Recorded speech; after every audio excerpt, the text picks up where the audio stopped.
grabbed her. What happened then? Thought it was just like trying to kill her. These teenage mass murderers might keep you up at night. Just what were these killers capable of? And how could they be so cold-blooded? Number 1, Sean Sellers. As I got into more of this philosophy of good and evil being interchanged, I began to think of demons as my friends. At barely 16 years old, Sean Sellers killed both his parents while they slept in their bed. On the night of the murders, March 5th, 1986, Sellers wore only his underwear to limit the blood spatter evidence on any clothing. He shot his stepfather first. The gunshot then woke up his mother, who Sellers quickly shot in the face. Sellers made the crime scene look like an intruder had broken in, but a tip resulted in his arrest. Sellers had a miserable childhood of abuse and neglect. From the age of 7, he heard voices in his head. He was euphoric one moment, depressed the next. By age 15, Sellers practiced Satanism daily. He would mutilate himself and drink his own blood. So I began to invoke demons and ask them to enter my body. I would say, "This is a sanctuary for you, please come in." And they would. He had dreams of killing his parents. Then after 3 days without sleep, he did. He claimed to have murdered because he was possessed by a demon. Later on, Sellers confessed to fatally shooting a 32-year-old store clerk who refused to sell him a beer. He said he killed him because he wanted to see what it feels like to kill somebody. Pleaded insanity at the trial in an attempt to reduce his sentence, but it was disregarded. He was found guilty of multiple homicides and sentenced to death in 1986. However, 6 years after the trial, 3 mental health professionals diagnosed Sellers as having multiple personality disorder. While in prison, he converted to Christianity. I said, "Lord," on my knees, I said, "Lord, here I am again. Now if you'll take me back, I'll serve you." And I meant it. Sellers was repeatedly denied appeal right up until his execution on February 4th, 1999. His last words were, "Set my spirit free that I might praise thee. Set my spirit free that I might worship thee." He is one of 22 people to be executed for crimes committed under 17. Number 2, Nehemiah Griego. In the early morning of January 19, 2013, young Nehemiah massacred his entire family of 5. The 15-year-old first shot his sleeping mother with a .22 caliber rifle. The noise awakened his 9-year-old brother who was sleeping in the same bed. When asked what was happening, Nehemiah calmly responded that he had killed their mother and lifted his dead mother's body to show his brother. The boy screamed. Nehemiah shot him. He then targeted his 3 younger siblings, 5-year-old Jael and 2-year-old Angelina, who were crying in their room. It was then that Nehemiah decided to take a picture of his mother's corpse and send it to a 12-year-old girlfriend at the time. He waited for his father to return from a work shift. At around 5 a.m., Nehemiah shot his father 5 times in the head and chest with an AR-15 semi-automatic rifle. Nehemiah later claimed that he had planned to drive to a more populated area and murder more people before being killed in an exchange of gunfire with the police. Instead, Nehemiah reported that his family was dead to the church pastor. Pastor Justin quickly realized something serious had occurred when there was no trace of the family, and several parishioners reported that Nehemiah had shown some strange behavior. The pastor and a congregation member, who was a retired homicide detective, decided to investigate. The cops were called. Though he initially denied the crime, his statements were contradictory. He eventually pled guilty to second-degree murder. On February 11, 2016, based on mental health evaluations, a judge sentenced Nehemiah as a juvenile. Last month, a judge sentenced Griego as a juvenile. This means he'll get treatment until he turns 21, and then he's set free. Some of Nehemiah's other family members have since expressed their hesitation for his freedom. Just some of the things that he told me when I would visit him in jail, and the reason I stopped talking to him is because of some of the things that he said that were not right. His grandmother even said that this would not be enough time. I don't think it's enough time for him to sit back there and think about what he did. However, this decision was reversed in 2019, and Nehemiah was sentenced to 3 concurrent life sentences, a minimum of 30 years to be served before being eligible for parole. Number 3, James Fairweather. In May 2015, a woman called the police when she came across a boy hiding in the bushes, and she was walking her dog. She said, "He was no more than 15 feet away and staring straight at me. It's a face that will never leave me, a manic look." Once at the scene, police arrested James Fairweather, who was wearing surgical gloves and a lock knife. The same evening, Fairweather confessed to 2 murders and that he had been hearing voices that told him to do so. He recounted the murders in detail and admitted he was on the hunt for his 3rd victim. The previous year, he had stabbed a man 102 times. Went up to him, stood over like that. I'm not helping that. So I stabbed him first there. I've done it a few times.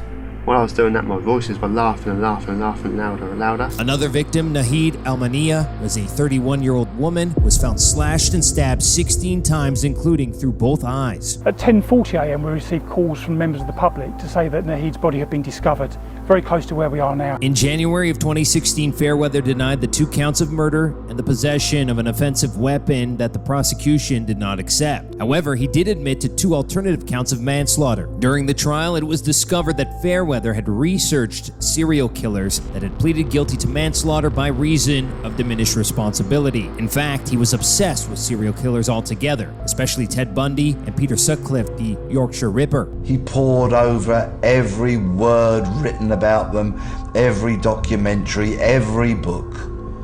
He wanted to emulate them. At this point, Fairweather's claims of hearing voices in his head were discredited. He also revealed to doctors of his plan to kill 15 more people before he was caught, and that it was Nahid's fault she was killed for walking alone. He even declared that if he was released, he would kill again. On the 29th of April 2016, Fairweather was sentenced to life imprisonment with a minimum of 27 years. He was a bit of a stooge. He would do things for other older boys in order to try and win their friendship, but nothing really worked. Number 4, Charles Starkweather. Charles Starkweather was just 19 years old when he began a murder spree. He shot both his girlfriend's parents at their home and clubbed their 2-year-old daughter to death. The murders were horrendously brutal. It is not just a one-on-one, okay, I'm shooting you, you're dead. When his girlfriend, 14-year-old Carol Ann Fugate, returned home, Starkweather forced her to flee with him. Starkweather had a nihilistic worldview. He had dropped out of high school and was a garbage collector. His philosophy was, dead people are all on the same level. He also had a fixation with James Dean. He began to dress like him, act like him, and even copied some of the same mannerisms. Some days later, they drove to a farmhouse belonging to a 70-year-old August Meyer, and Starkweather shot him dead for supplies. Fleeing the area, the couple got their car stuck in a ditch. When the 2 teens stopped to give them a ride, Starkweather forced them to drive to an abandoned storm cellar. He then shot one of them in the back of the head and tried to rape the other. When he was not able to do so, he shot her as well, and the pair fled again. Once in a wealthy area of Lincoln, they entered a home. Starkweather fatally stabbed the maid, killed the family dog by breaking its neck, and waited for the house owners. Clara Ward was stabbed to death. They ransacked the house and stole everything.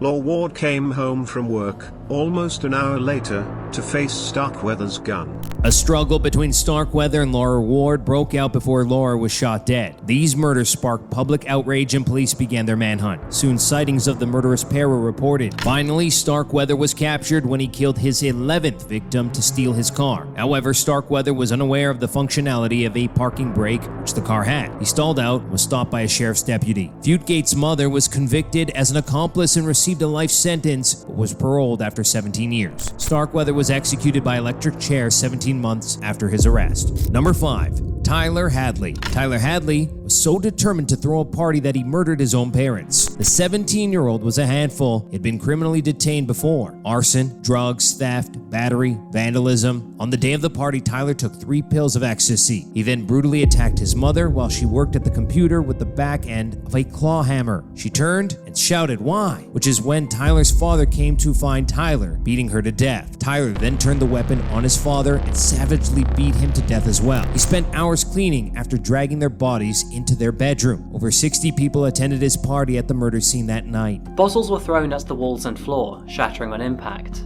and cigarette butts were burnt out on the rug, kitchen counters, and walls. When asked where his parents were, Tyler claimed that his parents no longer lived there and that the house was now his. However, he did confess to his best friend, Miquel Mandel. Mandel responded in disbelief, saying, "No, you didn't, Tyler. Shut up. What are you talking about?" Tyler then showed that his parents' car was still in the driveway, and when Mandel still didn't believe him, he took him into the bedroom where he had hidden the corpses under furniture and other items. Mandel left the party and contacted the police. Tyler was arrested the following morning and eventually sentenced to life in prison. Tyler's brother supported this decision. I guess what I want is for him to get the maximum penalty possible, which I understand is life in prison without parole. Number 6. Craig Price. On September 4th, 1989, the blood-soaked body of Joan Heaton was discovered in her home with 57 stab wounds. Her oldest daughter, 10-year-old Jennifer, was nearby with 62 stab wounds, and 8-year-old Melissa had her skull crushed. Melissa had also been stabbed so brutally that a blade had actually broken off in her neck.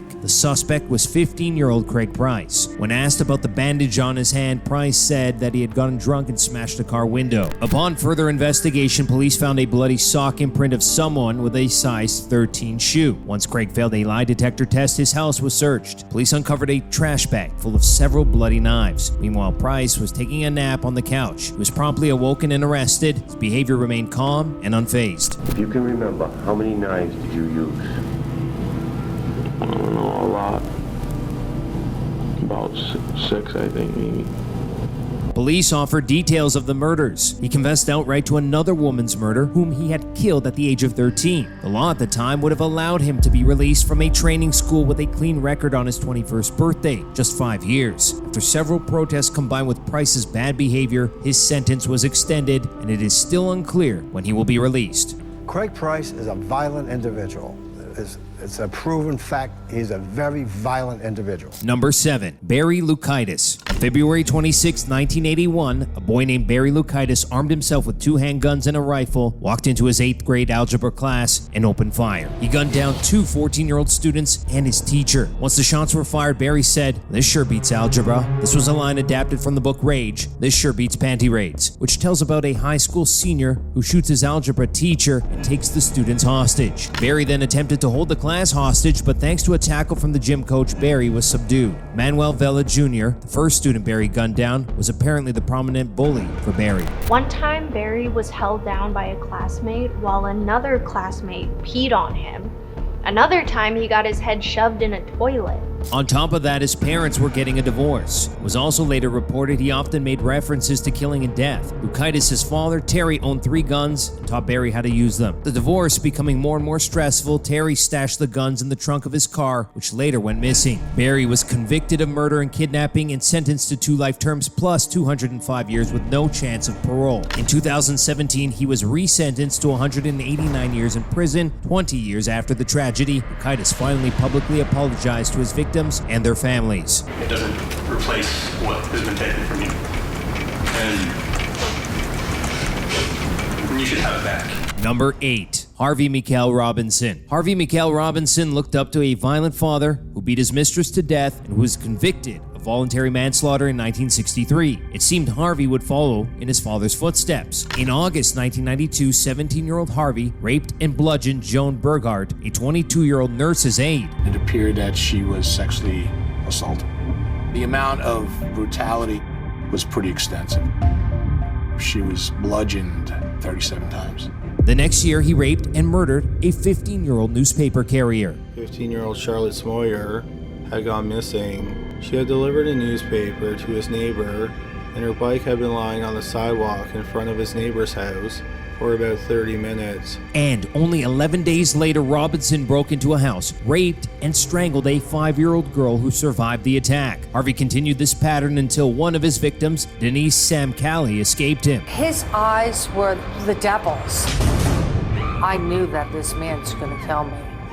I get this surge of adrenaline in my body, and I knocked that knife out of his hand. She later explained how she had left the window open because it was a warm night and the house didn't have any air conditioning. Several nights later, Robinson returned to her home to try again, but it was a trap. An officer was waiting for him. Robinson attacked the officer and was then injured trying to escape. He was arrested not long after when he took shelter at a hospital. His death sentence was upheld in 2013 by the Pennsylvania Supreme Court, and he now sits on death row. Thanks for watching this episode of Crime 101. Be sure to subscribe and see you next time.